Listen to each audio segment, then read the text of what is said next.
Okay, I think this is on again. I see sound. So that's me. Hey, it is I, the bearded beerman, for a second round of tests.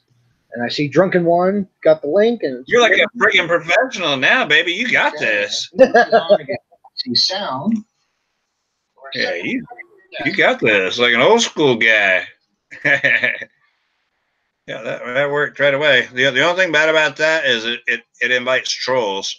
It can invite anybody, but that's the only thing bad about that. And Brandon's here. All right, it's working. Nice. Hello, bearded beer man. I can't stay long, but I wanted to come on and say hello. Appreciate it. The heck? As soon as you pop on, my thing locked up. I was like, "Come on!" I got the whole kid at the party, and I can't say anything. Yeah. Google Hangouts wasn't used to me jumping on someone else's. It freaked it out, so it just froze you up. Nice. Yeah, if you get tossed out for some reason, you got like 3 minutes to make it back, and after that, it'll kill the stream. Well, take it offline. It'll take it offline. Yeah, I had to restart the entire computer. Wow. I had to do a complete reboot. Yikes. We should be good to go now. Do you reboot often? Do you shut your computer down every night, or do you just kind of let it run? I usually shut it down, but it's been on for the last 24 hours. So yeah, right. I do it. So I see you have a TV mount back there on your wall underneath the Blinkman sign. Where's your TV? It died. Did it? Damn it. Yeah, and I don't really feel the great joy of opening up the TV and trying to redo the circuitry. So I'm just gonna wait for another one. I was past a big ass TV. It's like 48 inches across. It's an older Samsung.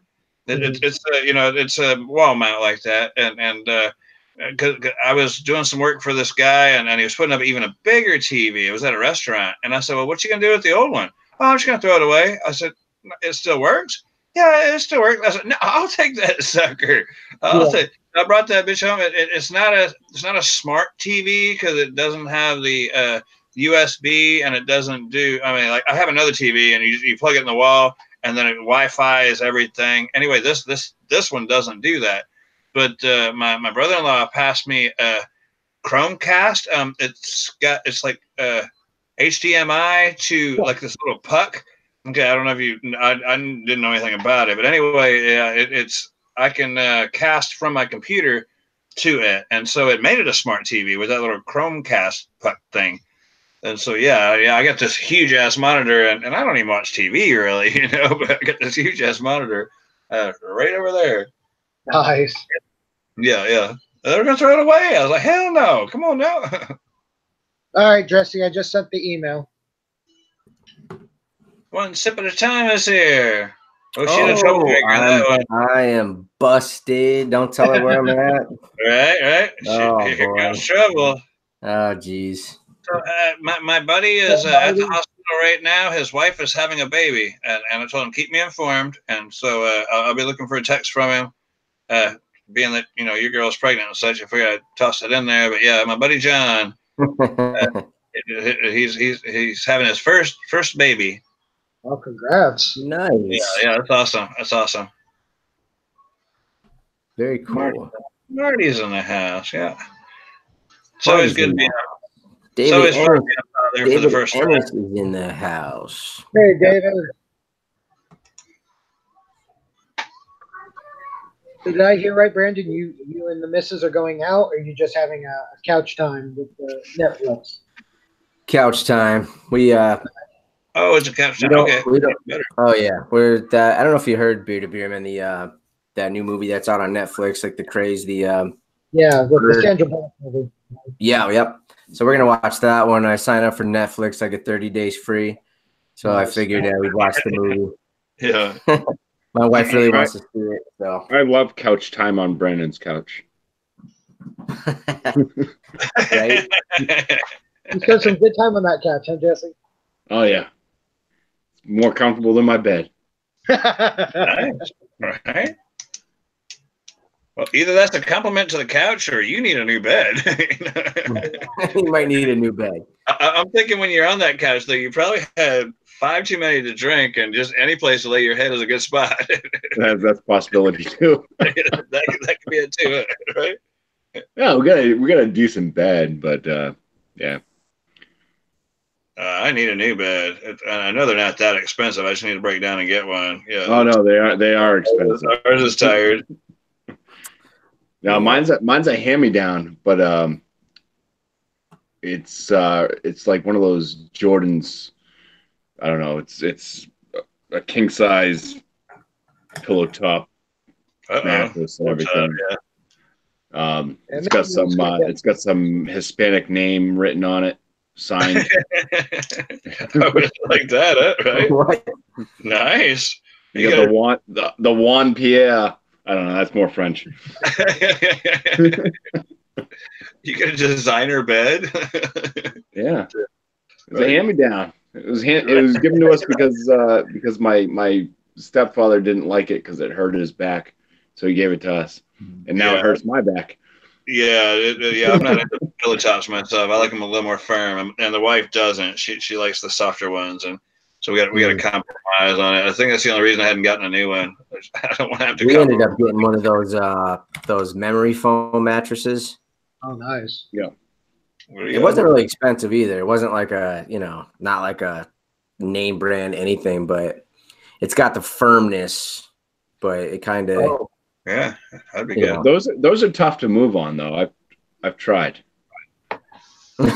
No, we got the more firm, so you don't. It's not one of the ones where you just sink in. And get stuck. No, it's not like that. Like a beach whale. I wish it was more like that, but.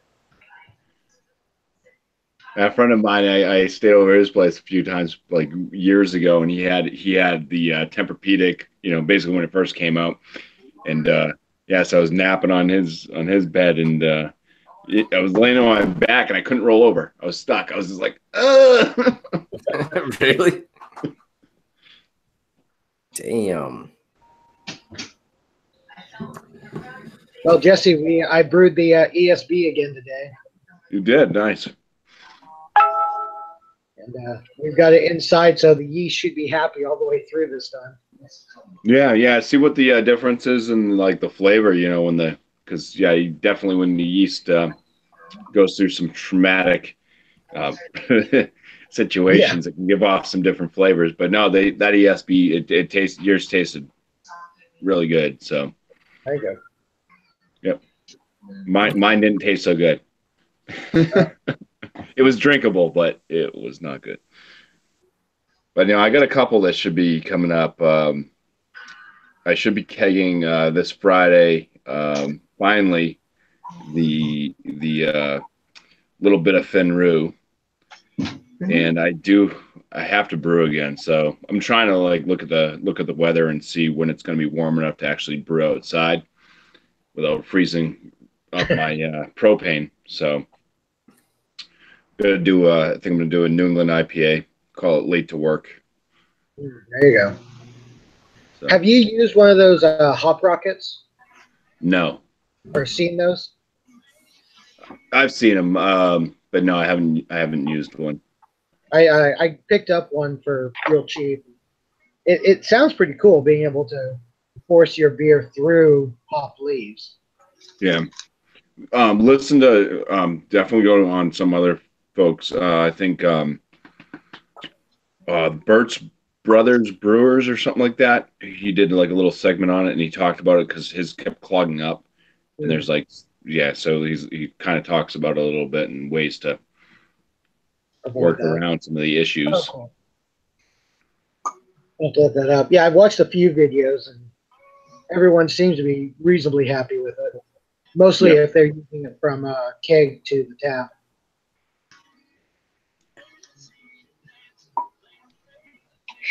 Yeah. Well, and hopefully it works well for you and gives you some Sierra Nevada quality beers. Something.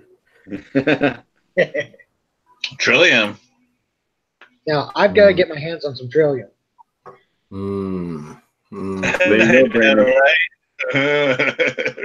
Well, on that cue, it's time for me to bumpy hard stop. No, but really, I just want to come on and say hi, but I do got to get running. So cheers, guys. Cheers, I Enjoy appreciate it. beers. Enjoy your movie. See you guys on the next one. May the force be with you. Stay classy, guys. Make some good popcorn. He didn't hear me because he left. Popcorn. But No yeah, good no. stuff. So I'm hoping, depending on the flavors, you know, if I have some issues and stuff like that. But hopefully, I can send you out a couple homebrews for the ones that you've sent me. So I would send out the teleporter. It's actually drinking pretty good, but once again, I had issues. So it's like this beer is supposed to be a 6% American porter or a robust porter. The damn thing never comes out to a 6%. It always comes out to a 5.25%. But this time it decided, because I had so many issues just building it, because my local brew shop was out of like all of the yeast I used. So I finally just went with the SO5. I'm like, just give me a packet of SO5. I went with that.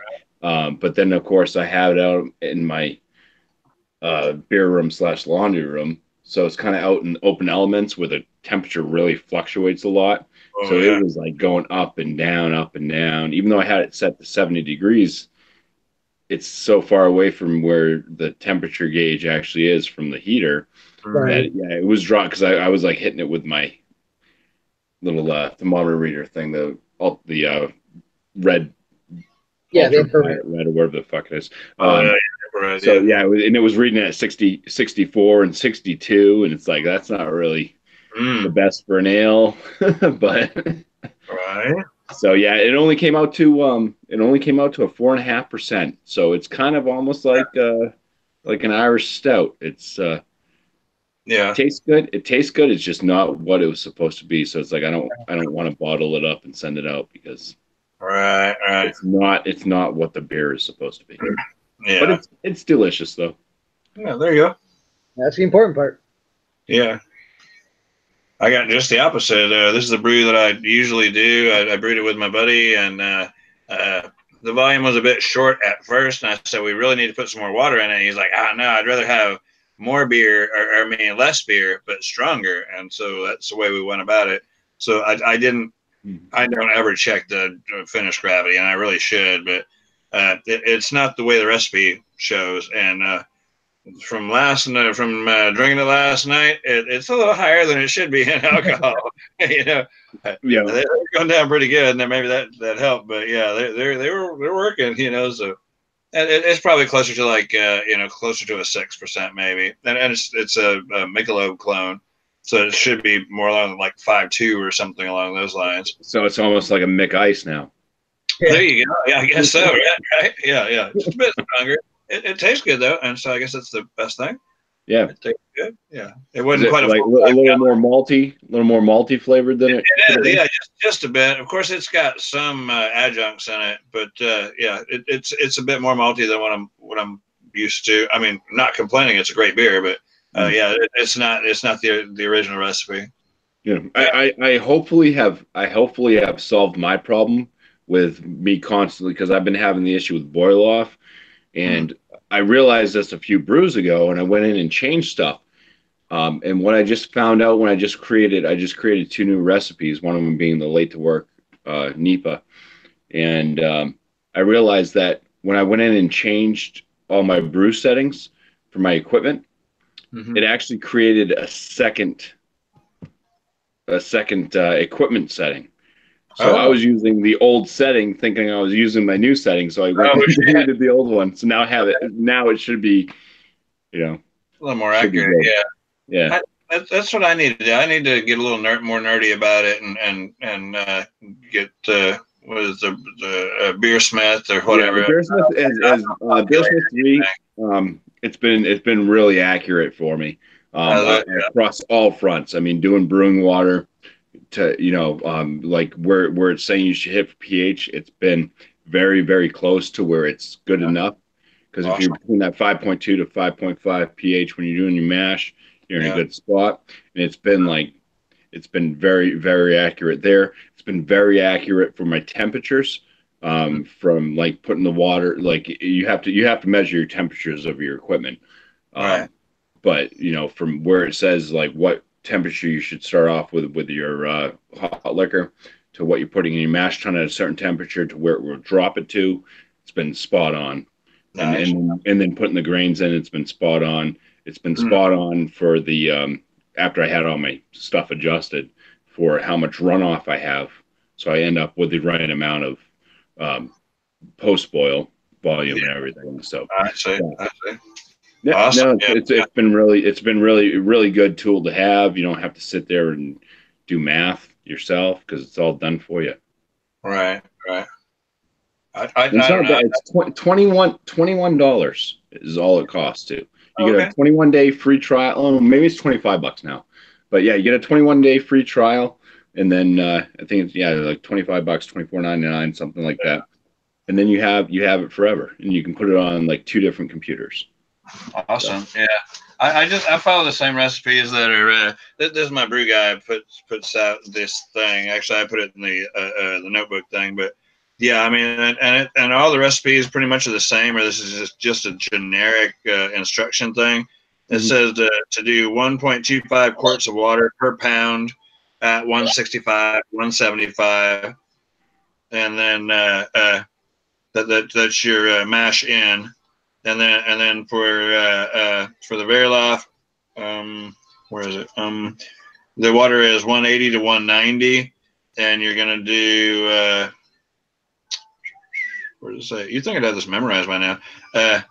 2 quarts per pound of water for your sparge, and that should.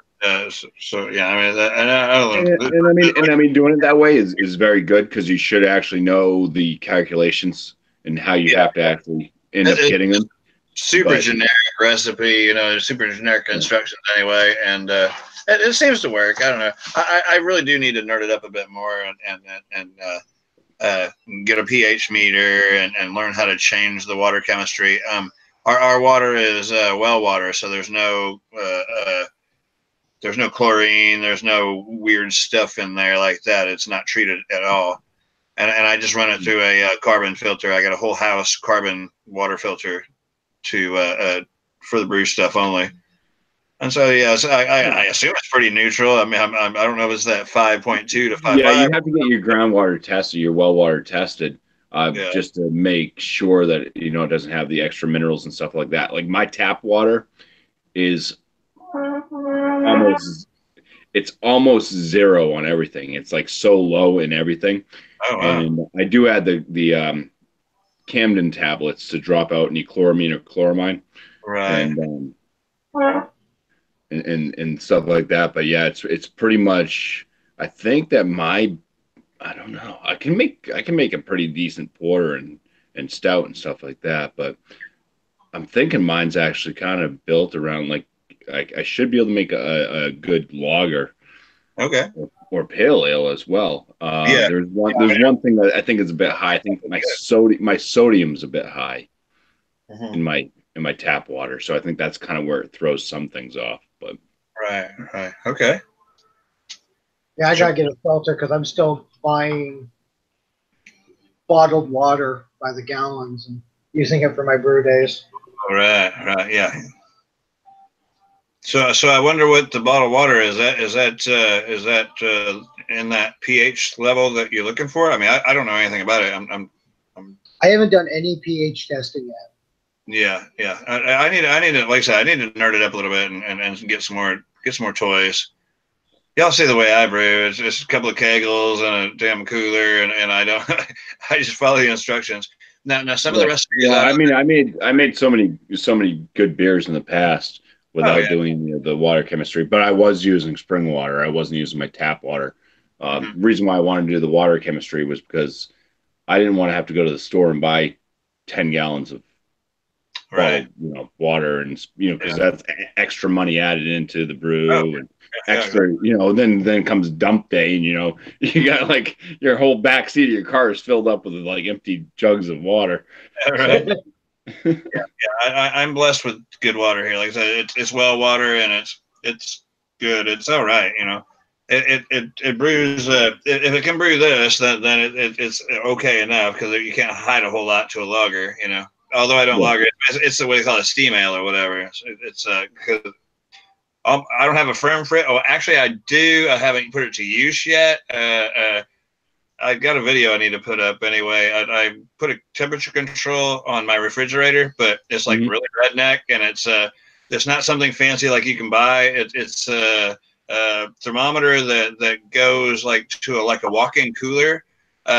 Anyway, so the numbers aren't exactly right. I'm still playing with it to figure out exactly what I got going, but my refrigerator kept freezing up, and every time I put a keg in there, it freeze up the beer lines, and it would freeze the whole damn keg. So I got it set. I think I got it running at like 42 or something now. Again, I'm still playing with it, but yeah, I haven't put a beer in there yet. And so all my beers that I make are just house temperature, 76 or so, 75, something like that. And yeah, there's nothing wrong with that either. I mean, that's one of the tricks. It's like talking to my homebrew guy, the shop down the road from me and stuff, and he's like, a lot of times he's out of freaking yeast. Like he's like, I want to make a lager. He's like, I don't have any lager yeast. He's like, do an alt beer. He's like, you won't know the difference. It will be a lot quicker. He's like, you really won't know the difference. So yeah, they turn out good. I mean, I don't have a excellent palate, but no, they're good enough for me. It's beer, it's beer. It's okay. I don't know. It's not necessarily award winning, but it's not bad by no means. Well, I mean, it's a Michelob beer. It's not going to be award winning, right? Well, no, exactly. True that. Yeah, good point. Good point. What you drinking, Beerman? So when we made the blonde ale, we had more than 5 gallons of beer. So we decided to experiment with the leftovers, and we got some CO2, and we just pumped it straight into the bottle to carbonate it. Chilled it so I can drink it right away. There you go. Oh yeah. Did you like add extra hops to that one or anything, or nope?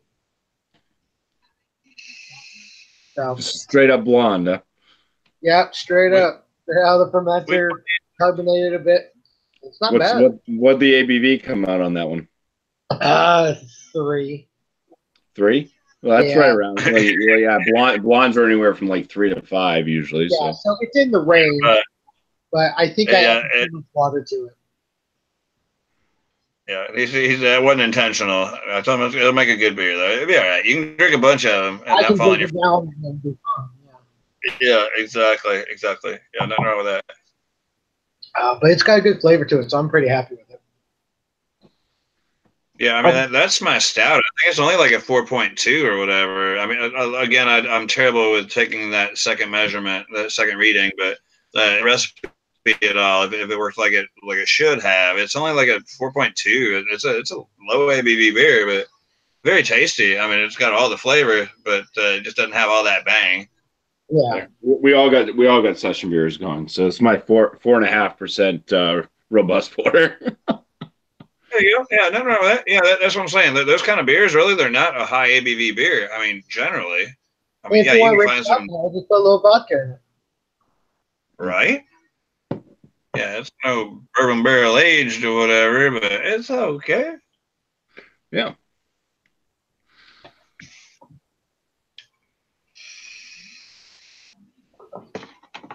So, okay, who can we invite? How do I invite? Not me. Invite. Yeah, you're here already. We got one of you. We got one of you. We need some other ones. Invite Trish. I'm just kidding. No, they're watching a movie. They're doing movie night. Brandon, I'm sorry, gotta go. The drunken one's calling. Right? That'd be funny, eh? Well, I've only got a couple more minutes before I'm gonna have to log off anyway. So. My wife had to head out, and so I've got to feed the kiddo. There you go. All right. So, but thank you guys for coming on and helping me test out my hangouts. Yes, sir, sir. Hopefully Seems we'll like get- it's working. now when we're actually It's test so long ago, I don't remember how to do it anymore. well, now that I know how to do it, when we're ready to do our collaboration, we can actually do the hangouts. Awesome. Nice. All right, well, thanks for having me. It's been awesome, and yeah, we'll definitely have to do this again now that you got it sorted. And yeah, Cool. good times. Thanks, gents. Have a good evening. You too, buddy. Take care. Good night. Bye. Dude, Bye. Ben, See you on the next one. see you See you, guys. Jesse. Cheers. Cheers, guys.